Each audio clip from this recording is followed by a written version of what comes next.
السلام علیکم ورحمۃ اللہ وبرکاتہ۔ الحمد للہ والصلاة والسلام علی رسول اللہ۔ اشہد ان لا الہ الا اللہ وحدہ لا شریک لہ واشہد ان محمدا عبدہ ورسولہ نبینا محمد وعلی آلہ وصحبہ اجمعین آمین یا رب العالمین۔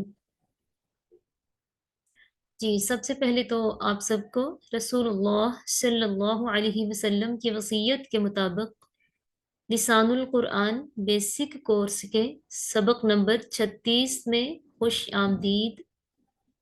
میں ہوں آپ کے ساتھ محب الدین مشریعہ کالج سے آپ کی بہن بریرہ عطا۔ اللہ تعالیٰ سے دعا ہے اللہ تعالیٰ ہمیں مل کر اس کلاس کا بطور خاص قرآن کا حق ادا کرنے کی توفیق عطا فرمائے، آمین یا رب العالمین۔ تو ہم الحمدللہ اللہ کے فضل سے قرآن پاک کے کلمات کو سمجھنے کی کوشش کر رہے ہیں۔ تو ہم دیکھتے ہیں کہ قرآن پاک میں جتنے بھی کلمات ہیں وہ 3 طرح سے ہوتے ہیں۔ ان میں سے کوئی کلمہ یا تو اسم ہوتا ہے، یا پھر کوئی کلمہ فعل ہوتا ہے، یا پھر کوئی کلمہ حرف ہوتا ہے۔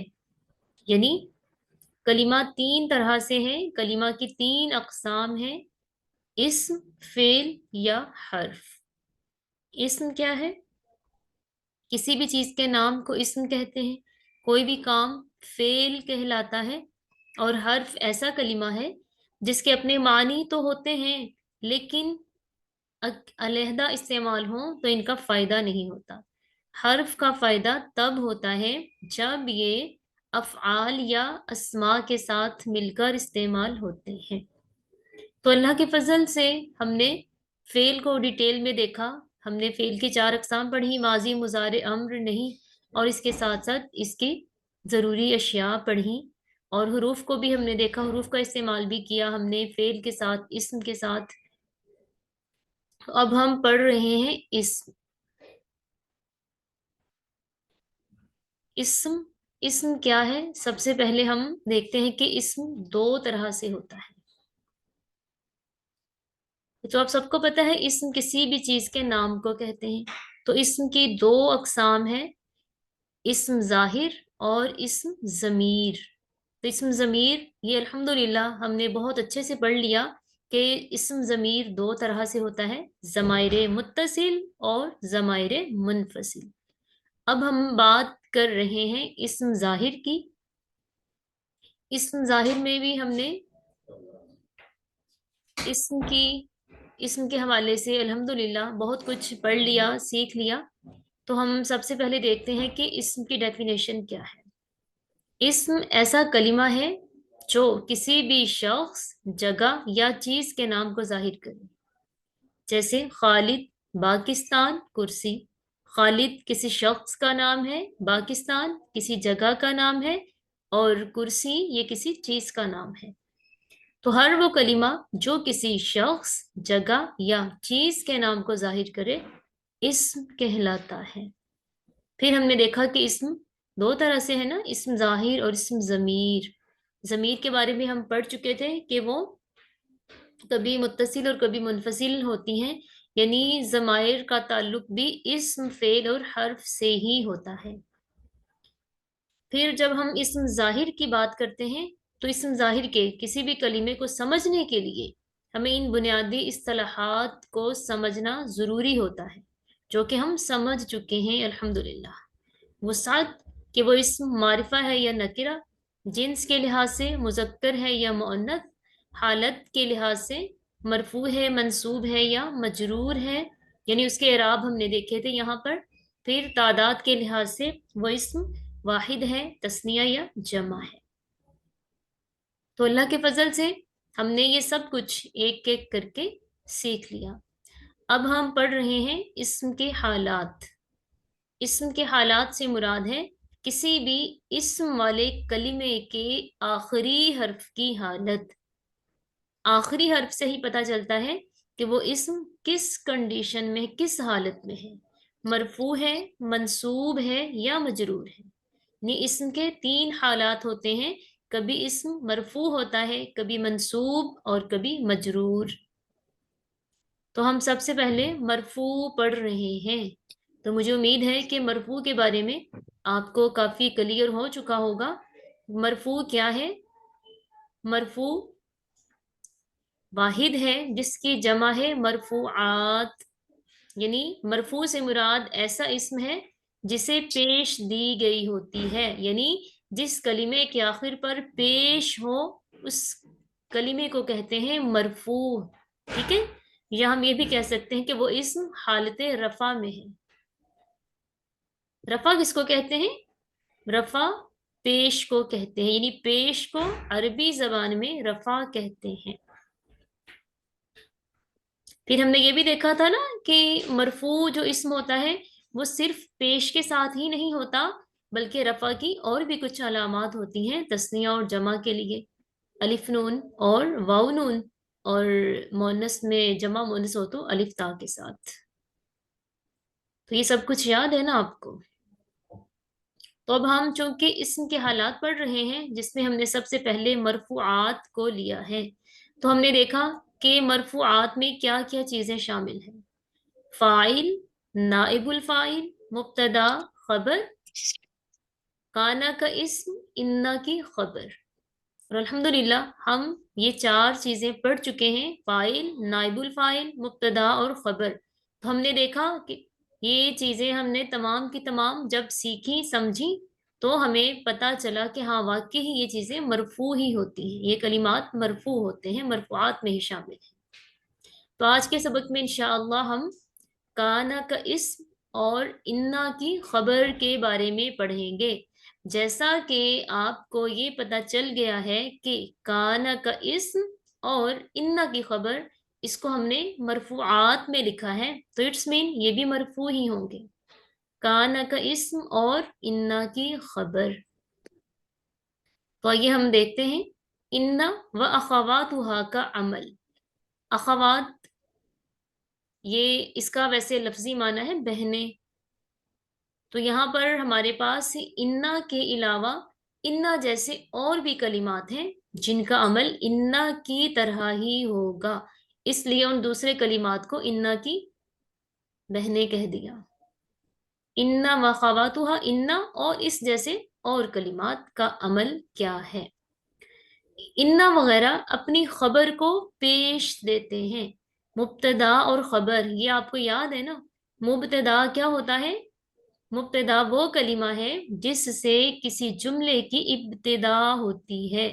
اور خبر کون سا جملہ ہوتا ہے، کلمہ ہوتا ہے؟ خبر وہ کلمہ ہوتا ہے جو مبتدا کی حالت کو بتاتا ہے، مبتدا کے بارے میں بتاتا ہے. ٹھیک ہے، تو انا یا اس کے ساتھی، اس کے ساتھ کے باقی حروف بھی ان کا بھی یہی عمل ہوگا کہ وہ اپنی خبر کو پیش دیتے ہیں، یعنی مرفوع کر دیتے ہیں. پھر اگر وہ خبر واحد ہے تو وہ پیش یا دو پیش کے ساتھ مرفوع ہوگی. تثنیہ ہے تو الف نون آنی تانی کے ساؤنڈ کے ساتھ مرفوع ہوگی. جمع ہے تو جمع مذکر ہے تو واو نون اونا کا ساؤنڈ، جمع مونس ہے تو الف تا آتن کے ساؤنڈ کے ساتھ. جیسے یہ مثال آپ کے سامنے ہے، ان اللہ واسع علیم. ان اللہ واسع علیم، بے شک اللہ وسعت والا اور علم والا ہے. اب یہ واسع علیم یہ کیا چیز ہے؟ یہ خبر ہے، لفظ اللہ کے بارے میں یہ خبر دی جا رہی ہے. ٹھیک ہے، تو یہ دونوں کلمات خبر ہیں. تو انا کی وجہ سے خبر پر پیش آ رہا ہے. حالانکہ یہاں ہم نے یہ پڑھا تھا مبتدا بھی مرفوع ہوتا ہے، خبر بھی مرفوع ہوتی ہے، لیکن جن جملوں کے شروع میں انا وغیرہ آ جاتا ہے پھر وہاں پر عمل تھوڑا چینج ہو جاتا ہے. ٹھیک ہے، تو آج ہم دیکھ رہے ہیں کہ انا کی وجہ سے خبر پر کون سے اعراب ہوتے ہیں. تو انا اپنی خبر کو مرفوع کرتے ہیں. اور مرفوع کی علامات کیا کیا ہیں؟ واحد ہے تو پیش، تسنیہ ہے تو الف نون آنی تانی کا ساؤنڈ، جمع ہے تو جمع مذکر میں اونا اور جمع مؤنث میں آتن کا ساؤنڈ ہے، ٹھیک ہے۔ یہ ہے انا، اور اس کے دوسرے اسی جیسے دوسرے کلمات انا، انا، کأن، لیت، لکن، لعل۔ اب ان کے بعد اسم ظاہر بھی آ سکتا ہے، اسم ضمیر بھی آ سکتا ہے، ٹھیک ہے۔ اگر ان حروف کے بعد اسم ضمیر آ جائے تو آپ سمجھ لیجئے کہ انا کی وجہ سے جو ان کی خبر ہوگی وہ حالت رفع میں ہی ہوگی، چاہے انا ہے، انا ہے، کأن، لیت، لکن، لعل، کوئی بھی کلمہ آ رہا ہے شروع میں، ٹھیک ہے، اس میں اگر خبر موجود ہے تو وہ خبر ان کلمات کی وجہ سے مرفوع ہوگی۔ باقی ہم مثالوں سے دیکھتے ہیں، یہ مثالیں ہیں ہمارے پاس انا کی خبر کے لیے۔ ان اللہ علی کل شیء قدیر، کیا معنی ہے؟ بے شک اللہ ہر چیز پر قادر ہے۔ اب یہاں اللہ کے بارے میں کیا خبر دی گئی ہے کہ اللہ قادر ہے، اس لیے لفظ قدیر خبر ہے یہاں، اور خبر کس کی ہے؟ یہ انا کی۔ انا نے خبر پر کیا عمل کیا؟ اس کو مرفوع کر دیا۔ اسی طرح ان اللہ واسع علیم، اب واسع علیم یہ دونوں خبریں ہیں، انا کی وجہ سے مرفوع ہیں۔ پھر کیا ہے؟ ان اللہ بما تعملون بصیر، بے شک جو تم کرتے ہو اللہ دیکھ رہا ہے۔ اب یہاں پر اللہ کے بارے میں کیا خبر دی گئی ہے؟ کہ وہ دیکھ رہا ہے، تو یوں بصیر لفظ خبر ہے اور انا کی وجہ سے مرفوع ہے۔ پھر اسی طرح دیکھیے کأنہن الیاقوت والمرجان، یہاں پر دیکھیے کأنہ آ رہا ہے، کأنہ ابھی ہم نے پیچھے بھی پڑھا تھا نا کہ انا کے ساتھیوں میں سے ہی ہے کأنہ بھی، تو کأنہ کا بھی وہی عمل جو انا کا عمل ہے۔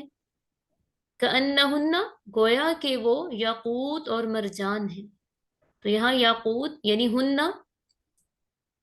ہن یہ اسم ضمیر ہے، ٹھیک ہے، اور جمع مونس غائب کا صیغہ ہے نا، تو ان کے بارے میں خبر دی، ہنہ کے بارے میں خبر دی جا رہی ہے کہ وہ یاقوت اور مرجان کی طرح ہیں، تو یہ خبر ہے یاقوت اور مرجان، تو کأنہ کی وجہ سے مرفوع آ رہے ہیں، جیسے انا کی وجہ سے خبر مرفوع ہے تو یہاں پر کأنہ کی وجہ سے الیاقوت والمرجان یہ دونوں خبریں مرفوع ہیں۔ پھر ہم مزید دیکھتے ہیں کانا و اصبح کا عمل، کانا و اصبح، اس کے ساتھ بھی اور بھی کلمات ہوتے ہیں، لیکن چونکہ قرآن پاک میں زیادہ تر انہی کا استعمال ہے اس لیے ہم نے انہی کو رکھا۔ کانا و اصبح کا عمل یعنی کانا اور اصبح کہاں پر کیا عمل کرتے ہیں، تو کانا اور اصبح اس کے بارے میں ہم نے یہی پڑھا کہ ہم کانا کا اسم پڑھیں گے، ٹھیک ہے، تو ساتھ ہم نے اصبح کو بھی ملا لیا۔ کانا اصبح اپنے اسم کو پیش دیتے ہیں، انا اپنی خبر کو پیش دیتے ہیں، کانا اور اصبح یہ اپنے اسم کو پیش دیتے ہیں، جیسے کان اللہ غفور الرحیم، دیکھیں کان اللہ، جب کانا کے بعد اسم آیا تو یہاں پر کانا کی وجہ سے پیش آ گئی ہے۔ جب ہم نے آج کے سبق میں انا پڑھا اس کی خبر کو دیکھیں گے، کانا پڑھا تو اس کے اسم کو دیکھیں گے۔ کان اللہ غفور الرحیم، اللہ بخشنے والا مہربان ہے، تو کان اللہ یہاں پر لفظ اللہ کانا کا اسم ہے جو کہ کانا کی وجہ سے مرفوع ہے۔ مزید اس کو دیکھتے ہیں فَتُصْبِحُ الْأَرْضُ مُخْضَرَّةً، تو اب دیکھیے تصبح یہ اصبح سے ہی ہے، ٹھیک ہے،